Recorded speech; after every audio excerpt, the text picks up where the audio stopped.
Okay, അപ്പൊ കഥാനായികയുടെ വിശേഷങ്ങൾ എന്തൊക്കെയാണ്? കഥാനായികയിൽ നായകന്റെ അളിയനായിട്ടാണ് ഞാൻ. ഓക്കെ. പോസിറ്റീവാണ്.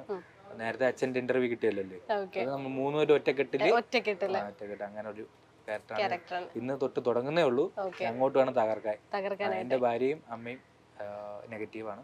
ഓക്കെ. അപ്പൊ എന്തായിരുന്നാലും അറിയാലോ, ഭാര്യ നെഗറ്റീവ് ആകുമ്പോഴത്തേക്കും ഭർത്താവ് പഴം വിഴുങ്ങി നടക്കുമ്പോൾ നിൽക്കേണ്ടി വരും. ഉറപ്പല്ലേ?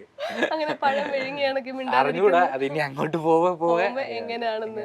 അപ്പൊ നമ്മള് നേരത്തെ എന്തായാലും പറഞ്ഞു കോമഡിയിൽ നിന്ന് പിന്നെ ഒരു എന്താ വില്ലനിസത്തിലേക്ക് ഒരു പരകായ പ്രവേശമാണോ നടത്തിയത്? എങ്ങനെയാണെന്നല്ല, ഗതികേട് കൊണ്ട് ചെയ്തു പോണേണ്. വീട്ടില് കൊച്ചിന് പാലും ബിസ്ക്കറ്റും വാങ്ങാൻ വേറെ വഴിയില്ല. അതുകൊണ്ട് ചെയ്തു പോകും, ആത്മാർത്ഥമായിട്ട് ചെയ്തു പോകും. അത് നല്ല രസമായിരുന്നു. കാരണം എന്താ വെച്ചാല് അതുവരെ ഞാൻ കോമഡിയിൽ നിന്ന് വന്ന കാരണം എല്ലാവരും കോമഡി റോളിനാണ് വിളിച്ചുകൊണ്ടിരുന്നത്. അങ്ങനെ വേറെ നമ്മുടെ ഡോക്ടർ എസ് ജനാർദ്ദൻ എന്ന് പറഞ്ഞ ഡയറക്ടർ പുള്ളി ഒരു ദിവസം വിളിച്ചിട്ട് പറഞ്ഞു, ഇങ്ങനെ ഒരു നെഗറ്റീവ് ഷെയ്ഡുള്ള ക്യാരക്ടറാണ് ചെയ്യാമോ എന്ന് ചോദിച്ചു.